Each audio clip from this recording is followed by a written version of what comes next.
Kia ora, Tracey. This is Jenny here, and it's lovely to be here at Tirohanga School to talk with you about Enviro Schools and the Action Learning Cycle. Kia ora, Jenny. Really appreciate the time you're giving to No us. worries. Perhaps introduce yourself and then tell us a bit about what inspires you about Enviro Schools. Sure. So, Tirohanga School is a very small rural school, and we are moving, over the last 2 years, we've been working towards moving to a nature-based learning program. As we were searching to redevelop our localised curriculum, we realised that Enviro Schools resources provided almost everything we were needed. It was a bit of a God's gift. So we are using Enviro Schools to rewrite our curriculum for the coming years, and that's where Awesome. we started. That's very awesome. And so I'm really excited about what you're doing with the Action Learning Cycle. I believe you're getting some whiteboards printed with the Action Learning Cycle on them. Yes, so we are totally committed to the Action Learning Cycle. It just really supports our children's learning, supports our children to be able to focus on what they need to focus on, and to learn new skills in the environment. We have we initially organised to have the whole Action Learning Cycle onto large whiteboards so that we can have them outside. We can be working with them, working with action cycles with groups of children. We have just put that on hold because we had then, as we worked through things with the children, we realised that actually we needed to break it down a whole lot more and work much slower through the process. So what we've done is we've taken the first quarter, and we're working really deeply with learning about the questions within that and how that processes through each child's action plan. Not all of our children, so I'm talking in terms of the senior school, the junior school work on action plans with their teacher. So they work on action plans together and are currently working on bees and understanding bees and developing bee gardens.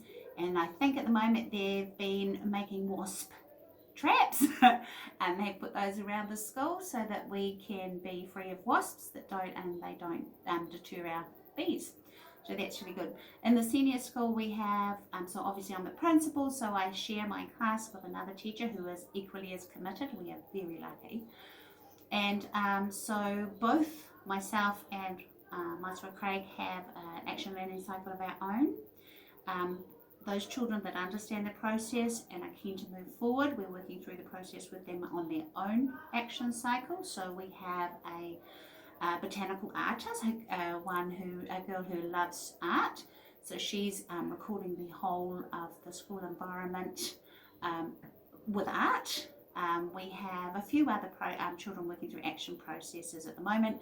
But for those children who are unsure, insecure, still not confident with the process, they work with us. So I'm currently doing the edible gardens with that group of children, and the teacher that's does my release time for me. He is currently working on the orchard, developing and working through the process of where the orchard needs to be, what kind of trees we can grow, etc., etc. So we are all currently just working through this first quarter, and we have literally worked for 3 weeks simply on the first 3 questions, which is what can we observe, what can we learn, and where have we come from, or what do we know, what can we learn, and what can we observe. And that's taken a lot of the process time.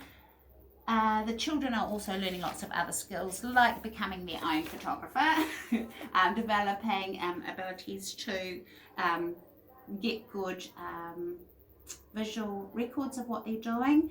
And also we're very lucky because my release teacher is very techie, so he's teaching them how to put together things on Canva and websites and things like that. So yeah, is there anything else that I might have missed there? It sounds really inspiring, and I can't wait to see as each quadrant of the Action Learning Cycle evolves. Yes, but we decided purposefully, after wanting to rush in feet and all, we decided purposely that we would slow it all down and really make sure that everyone understands the process really, really well. And it's good for us too, because we all as adults think we know what, but we only take that sort of surface look, and it's good for us to work through those processes with the children too. So lots of other skills being learnt on the way, and it's really exciting. And I have to say, Enviro Skills program just fits so beautifully with what we're trying to change and develop here. So yeah. I believe it fits really well with the universal design for learning Yes, so as well. that's one of our other angles, is where I'm completely committed to universal design for learning. It's been part of my work for about 6 years now, and again, amazing staff that are on board with everything. So universal design for learning and nature-based learning, working together to support all of our children to get what they need out of an education. So it slots in with empowered students and sustainable communities and respect for diversity. Yes. And It's we work really hard on awesome. gratitude, and the children are more often than not becoming so aware of the environment that they live in and showing gratitude for what our environment gives us, where before it used to be things like, I'm grateful for my mum buying me a toy, but we're hearing more and more about the gratitude for their environment, which shows they are starting to notice and take note of what's around them. So that's really cool. Brilliant. Thank you very much. You're welcome.